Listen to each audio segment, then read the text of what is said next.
Where are you on that argument of, because you dwell on geopolitics also quite a bit, where are you on that argument of what could happen to crude? And the big elephant in the room, where are you on the rupee as we stay at 80? Because that's the big story in town. So on crude, actually, you may have a little bit of a cyclical weakness for now, given how positions are placed.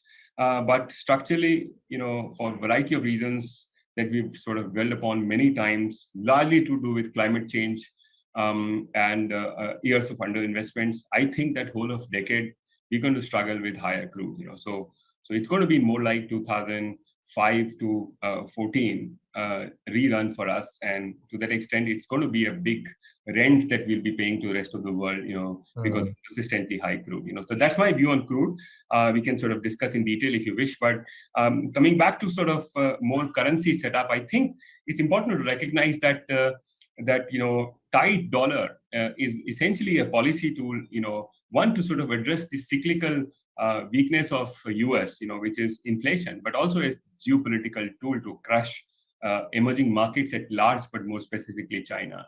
So I think, when it's easy to actually crush by as I say, this sort of a strong dollar actually is pretty much a poison for emerging market, and we will sort of cough out far too much of growth simply to ensure that the commodity complex fall off. US's hope is that pretty much entire commodity complex falls off, but my bet is that my hope that even crude falls off, but my bet is that it won't.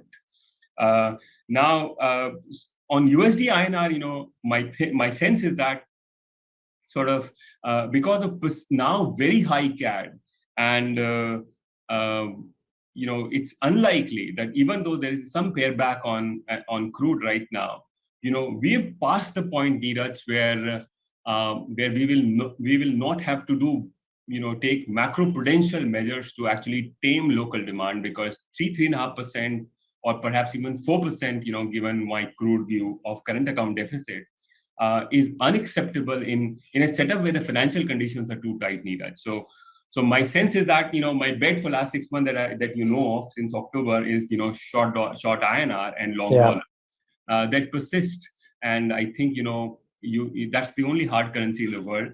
I'm actually making a more nuanced point, and you will actually see me making lots of nuanced points, versus what I told you in monsoon of last year, where I argued for underweight equity, and then winter when I argued of creating a lot of cash.